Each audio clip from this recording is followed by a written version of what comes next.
Like soiling yourself in an elevator and only getting around to making excuses 8 years later, Feig is telling us why Ghostbusters 2016 went belly up at the box office so many years ago. Is it his fault?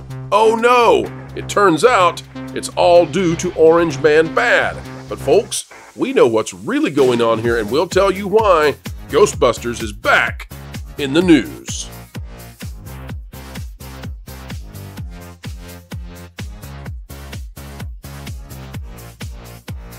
Hello, ladies and gentlemen, boys and girls, one and all. Welcome to the Call to Understand Entertainment a little bit better. We are happy to bring you on board, and we've got LW Ghost with us, who is, in fact, well, a resident of Hollywood for generations and knows exactly what's going on over there. Lou, welcome back to the show. Thank you. Happy to be here. Folks, as we get ready to dive into today's content, consider clicking that like button. You are not going to regret having spent time with us today, as we are talking about the fact that woke appears to have finally gone full circle. Here's what we've got. This is out of Bounding into Comics. It's by Spencer Bakuli, who has been on the channel many times, friend of the channel. Yes. Ghostbusters Answer the Call director Paul Feig blames backlash on the political climate of the time, claims critics were Trump supporters. Stinky, smelly Trump supporters. That's oh what my he's got. God. Now, for those who might not remember, back in 2016, there was an all-female Ghostbusters movie, and this was largely, Lou, I think the first step, the first toe in the water of woke movie making. Now, of course, the Star Wars trilogy was another big attempt at it, but it's totally failed in 8 years. I think it's now on the way out the door. Let's see what this article has to say, a couple paragraphs, and Lou, start giving me your opinion, please, because we are desperate for it. It says, in yet another attempt to blame the film's failure on the undefined specter of bigotry, mispronounced on purpose, Ghostbusters Answer the Call director Paul Feig has claimed that not only was the backlash to his all-female franchise reboot a result of the political climate of the time, but many, those who were unhappy with the film, were unabashed Trump supporters. Oh, the horror. The reboot director offered his latest reflection on the discourse surrounding his 2016 box office bomb while answering a handful of fan questions as submitted to him by the readership of UK news outlet The Guardian. And here's the big news. In conclusion to his Q&A, Feig was met with the inquiry, why did you make 2016's Ghostbusters a full-blown reboot that ignored the original films? To which he explainified. Bill Murray had publicly said he didn't want to do another Ghostbusters at that point, which, by the way, that means he didn't privately ask him, or else he wouldn't say what he publicly said. And, by the way, Bill Murray was in this movie. Harold Ramis had died, fair point. Dan Aykroyd and Ernie Hudson were there, but half the team felt weird, as opposed to none of the team. It had been 30 years, and Bill and the gang were so iconic, I didn't want to do anything that hurt the original movies. Well, you know, Lou, there's one way to do that, and that's put out a movie that nobody remembers, nobody wants to watch, and it's definitely not available anywhere that people are actually going to see. But just consider, that's how you do it. Consider the ego of that statement. What he's basically saying is, I knew that anything I did would be infinitely better than the original, so I gave him the mercy of trying not to imitate them too much and show off how inferior that classic original was to anything I would do. God. So, Lou, we're back now. It's 2024, and these stories are abounding yet again. You've got the guy who played in Shazam, who he came out and made a political statement that does not go in favor of those who watch The View, and thus in The View of Hollywood, he's no longer allowed to do anything. He's done. I think that that Tangled sequel is probably out of the question now, at least with the original cast. Yes. So Lou, I'm just curious. Do you think that it was Orange Man Bad that destroyed these poor lady Ghostbusters? Let's consider one of my favorite theme songs, Time, and the delay of time. 2016, of course, was the year that Trump ran for president the very first time and won against Hillary Clinton. But until the actual election, every poll, every prediction said he was going to lose, right? So how much before 2016, when it was actually released, do you suppose they started making this movie, considering the time lag for special effects and all the other falderall that goes into a production? Answer, I don't have the numbers in front of me or the exact dates, But I'll betcha that they began that movie with its wokeness before anybody thought Trump was going to be president. Well, So I'll tell you this, Lou. It was midway through 2014 is when development began. Okay. So At plenty which point, ahead of that. You're exactly right. I had no idea. Trump had not made his famous escalator descent into politics. So there's that. Secondly, you know what this all reads like to me? This guy's looking for work, and every time he puts his name in the hopper for a current production of any kind, he gets told, yeah, but your Ghostbusters flopped. Why would we back you? Wait a minute, Lou. Are you telling me in the audience that you think that Feig, every time he tries to get a job, they say, I don't know about that Ghostbusters guy. So what he's doing is he's reframing it at the most opportune time to say, well, actually, what I was doing is I was attempting to help Hillary. He's almost saying, if you don't hire me now, you're letting the bad guys win. Oh, no, he's telling Hollywood, if you don't put him at the helm of the director's chair, that you're a dirty, stinky Trump supporter. That's what he's doing. Yeah. Yeah. Let's read what he had to say, Lou, and then I want some more of your thoughts on this. Okay. The political climate of the time was really weird. Weird. With Hillary Clinton running for office in 2016, he said. There were a lot of dudes looking for a fight. No women wanted a fight, just dudes. When I was getting piled on Twitter, I'd go back and see who they were. So many, you're not going to believe this, Lou, were Trump supporters. No. Then Trump himself came out against us. He was like, they're remaking Indiana Jones without Harrison Ford. You can't do that. And now they're making Ghostbusters with only women. What's going on? And got all upset. Everybody went cannibal. Lou, I don't remember this. Maybe this is real. I'll check it in just a moment. But there was never a remake of Indiana Jones without Harrison Ford. So no, I don't think so. Well, if you don't count taking him and making him a whiny, weak loser like they did in the last one that killed the franchise. Exactly. He was in it in name only. You know. So Lou, that's those aren't the Harrison Fords you're looking for. Well, you know, poor Harrison Ford in Dial of Destiny was not the same Harrison Ford as we had seen before. But putting that aside, he couldn't have been saying this before the movie came out, because then he would be predicting its downfall. Right. So again, timing matters. You got to look at when these things happen. So, all right. So here is the offending clip that Feig says sunk the Ghostbusters and sent the woke death spiral upon Hollywood. Here we go. They're remaking Indiana Jones without Harrison Ford. You can't do that. And now they're making Ghostbusters with only women. What's going on? So Trump clearly having some fun is what sunk this movie. Wait, let's go one step further. Please. Trump is an idiot. Trump is a fool. No sensible people would ever listen to him. But at the same time, he's an evil genius who, by making that one statement, killed my movie. Right. I see. So, and folks, I promise we would be having the same kind of fun about this if it was coming from the other side. I promise you, we truly would. And by the way, the movie is the movie, whether you've got that happening or not. And therefore, the only thing that made millions of people decide, I'll give it a pass, was that one little clip. Wow. Right. Well, let's read a little bit more than it says. It turned the movie into a political statement, as if to say, if you're pro-women, you're going to go see this. If not, then. I don't think it mattered at all that the main characters were women, but people brought a lot of baggage. Oh, people. Those damn people. You know, the ones that buy the Coke and the popcorn and the ticket to the movies. Lou, why does this happen when the movie fails, but when Barbie wins, people don't hate women? What have you ever noticed that? You notice how the answer only happens when it's convenient? It seems to be that somehow the movies are not about what's in the movie, but about the political context you choose to apply to them.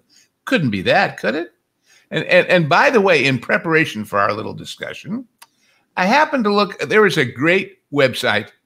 I know we all talk about we're not political, but if you have political interests, It's good because it presents headlines. It's an aggregator. It's what Drudge used to be of various political stories of the day, called Real Clear Politics.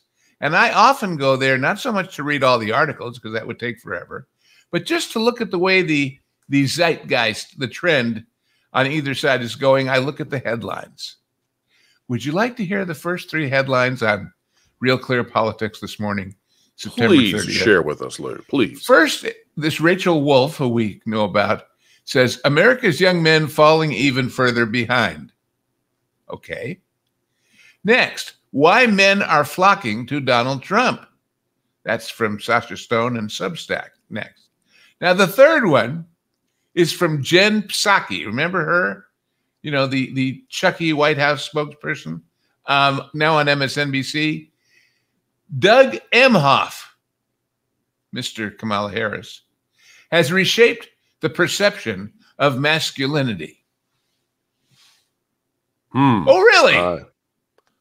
So I struggle with that one. How? That's the one that jumped out at me, and I said, wait a minute. You're trying to say, hey, men, it's okay to vote for her because her husband is a wuss. So it doesn't make you a wuss or something. Well, Feig says if you went to go see Ghostbusters, people would decide whether or not you were a wuss. Let me show you this to you, Lou, because this is really what's going to, I think, solidify our position of Feig's insanity, or at least that he's taking hold of the opportunity in the election cycle to get back into the spotlight and maybe reframe his career. Lou, let me show you this real quick. This is a list of the all the Ghostbusters films. We've got it from the numbers, and it shows the box office domestic and worldwide grosses. We're going to take a look at the domestic grosses in particular here, because the domestic gross is the only gross that is being grossed out by the politics of the day, okay? So here's what we've got. The original Ghostbusters from 1984, domestic gross is $242 million. The Ghostbusters from 2016. Which is the same movie. Yeah, well, with women. Re-released in order to promote his new one, is the point. Right. A few days before it. Right. $128 million. Then we've got Ghostbusters 2 at $112 million, and we've got Ghostbusters Afterlife and Frozen Empire, $129, $113. None of these films have come close to the original Ghostbusters, and I think that's not only in box office, but in quality.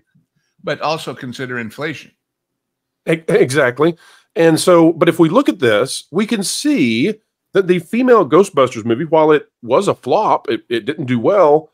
Some of the later Ghostbuster films that we've been seeing coming out, they haven't done fantastic either. And yet nobody is claiming that it's part of some hate campaign. Only Feig believes there's a hate campaign, and only Feig's followers, who have to be very few, believe in that hate campaign as well. Nobody's out there with torches attacking the latest Ghostbusters movies. It's just the one with women in it, and it's just the convenient excuse to get his career back on track. Agreed? And look, again, yes, and look at those dates. The re-release of the original movie that everybody loved on July 13th, 2016. And then, I mean, it makes you wonder if they hadn't re-released to remind everybody how good the original was, people would have thought so poorly of the all feminine remake. And by the way, no knock on any of the individuals. Everybody is their own everybody. But there was a time in this country, if you'd have said, hey, it's the all-girl version of Ghostbusters, and you put a group of very babylicious women in abbreviated Ghostbusters costumes in it, you would have sold a lot of tickets. Instead, you had kind of angry, cranky, dumpy, all the other dwarves. Frumpy. Methinks the guy needs work. All right, Lou, it's time for you to put on your prognostication hat. Are you ready, sir? Okay. All right, here we go. Lou, based on what you've been seeing and all the coverage we've done, you've been on here, for months with us. Maybe, how long has it been, Lou? A year now that we've been hanging out together? I don't honestly remember. I know it was when the strikes were going on, because that's why I approached you, because I have, having been involved in negotiations, some insight into that. And the rest, as they say, is I don't know what. Anyway. So let me talk about financial negotiations that have to be going on at Hollywood right now.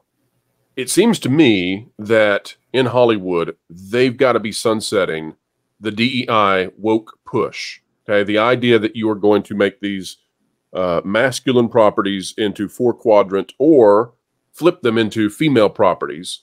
I think that's on the way out, and I think they may hate it, but I've been watching what Disney's doing.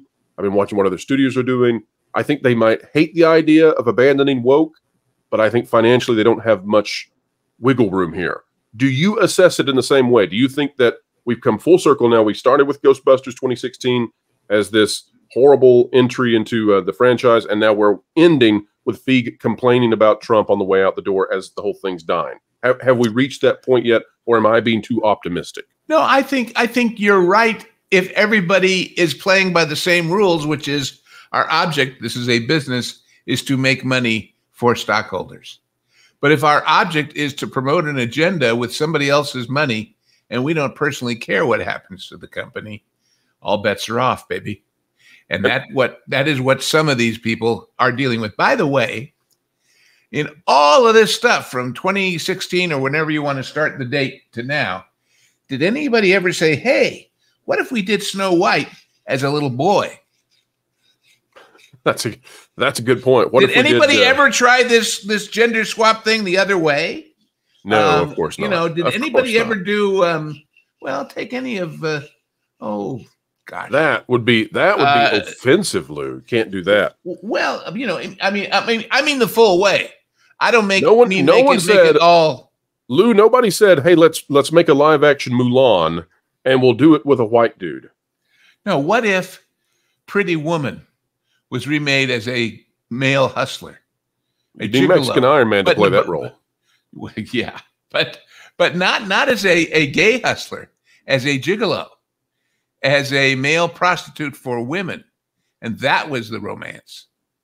It certainly would work with the Richard Gere character if he was a powerful woman tycoon, but nobody ever does those, do they? Funny. It only goes in one direction. Equality only goes exactly in one direction. I beat you to it. I'm sorry, Lou. I took the punchline. No. You proved that what I'm saying is true, and they don't want to be confronted with that, do they? And the final thing I would say on this topic, Lou, as we get ready to say goodbye to woke and DEI. Now, that's not to say they won't go with some other nutty, crazy idea for the next few years. I don't know what's coming in terms of that, but they'll regroup. They'll come up with something, quasi-psychotic. I will tell you, and I know we're not a political channel, but here's my political creative read. If Donald Trump becomes our next president, and if that plurality is just as it was when he ran against Hillary, much higher than all the pundits and prognosticators think it's going to be, then the next deal with the Democrat side is going to be who picks up the pieces of what's left and starts over, which is what I've been saying. Some of these major players there who have been positive but not quite aggressive enough to go for it themselves, such as Gavin Newsom, who has ties to the movie industry. I don't know if anything will go anywhere if a certain guy with a shower in his office decides maybe this is his chance to save the remnants of the debacle, and then says, well, then we're going to go right on making these movies because, hey, it ain't my money. We've got a world to save. That'll be his way of looking at it. Well, but I don't think it's even that he thinks it's going to affect the world. It's that he's going to monopolize everybody left from the losing side. You see what I mean? And I would say, if that's their motivation, if that's their motivation and not let's make movies that put butts in seats or subscribers in streaming services, then it may not end. It may not even begin to end. Oh, there's the play. Now, this is not the end of DEI, but it may perhaps be the end of the beginning of DEI. Lou, and nice Churchill quote. Lou, I guess I would say, in all fairness, there is a market for woke stuff and DEI stuff. There is a market for it. If you have a budget that's down at the $15 to $20 million level, you can make a profit because your demographic, your audience is smaller in scope and scale. But wait. Okay. That presumes all other things are equal. I would say to you that if the wokeness or not isn't the reason why this movie failed that he's talking about.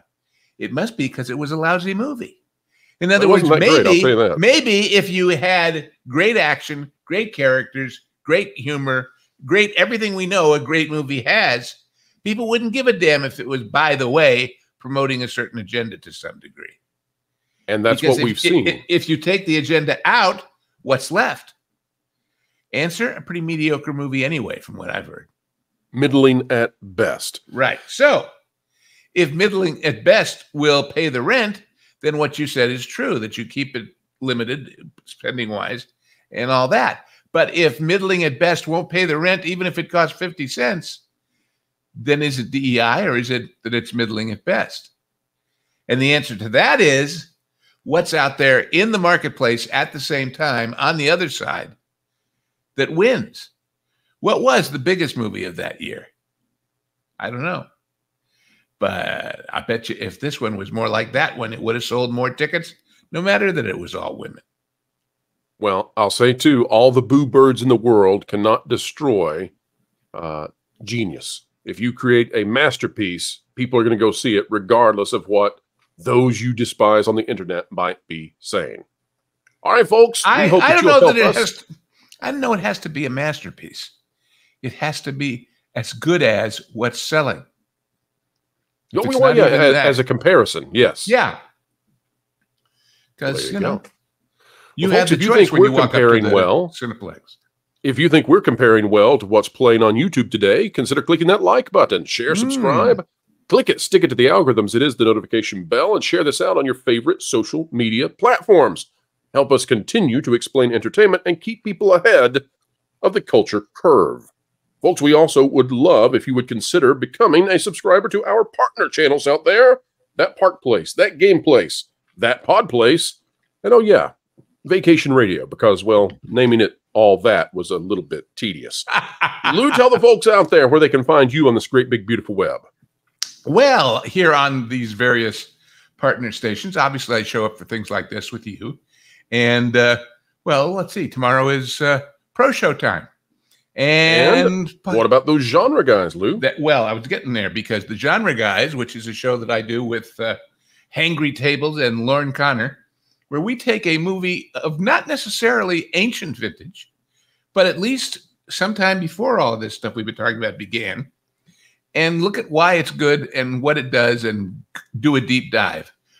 For example, our next installment, which we should have taped over the weekend, but we all got busy and sick and various things, so we're doing it tonight, is a classic movie indeed that I guarantee you most of you have seen on TV or somewhere, but you may not be aware of all of what went into it, and that is The Adventures of Robin Hood with Errol Flynn and Basil Rathbone Jr. and Olivia de Havilland. You may not realize this, but that little movie, coming out of the factory that was Warner Brothers, coming from a Hungarian director who had no background in Elizabethan or before England, coming out of from a guy who also did Maltese Falcon and all the rest, Michael Curtiz. That movie was in its day, to everyone's surprise, Star Wars. That's how big it became. So we're doing that. And previously, everything from Around the World in 80 Days to, well, we did Starman just recently. And next, Police Academy. So it's an eclectic mix of movies that if you haven't seen them, you should, and we'll tell you why. And if you have seen them, you might want to watch them again. And then on Sundays, Vash Sky and I do a little show called The Hollywood Backlot with Lou and you, where I answer your questions live about all things Hollywood and how things really work, as opposed to how your friend's friend who used to have an uncle who used to be a prop man says they work, or how some hype website that thinks they know what they're doing says they work. Well, bring your questions to me, and I'll tell you straight if I know or I don't know or anything in between. And folks, one of the reasons that we love the content that Lou helps us produce is because, for example, in those genre guy videos, it's wonderful to go back to what was wonderful and to examine it and see what made it great. It's really, really enjoyable. Also, ladies and gentlemen, I will be trying to get to The Wild Robot. So many of you out there asking for reviews, saying it's amazing. You know what? We want to shine a light on things that are amazing. It wasn't on my schedule, but we shall put it there very soon. Folks, until the next time we have the honor of being invited into your day, we wish this as we depart.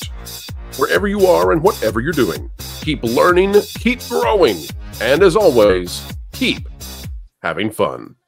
I'm the ghost of Star Wars. You know what would be a real treat this Halloween? Checking out WDW Pro. His daily videos are a real treat. Guys, I'm the ghost of Star Wars. Get it? You know, we should go and make sure we're subscribed. Guys, I'm the ghost of Star Wars. And while we're at it, we'll ring that bell to make sure we're notified. Great, let's go. Because, well, we actually care about that. Let's go. Fact. Star Wars is not dead. It's haunting the staffs of Disney Plus.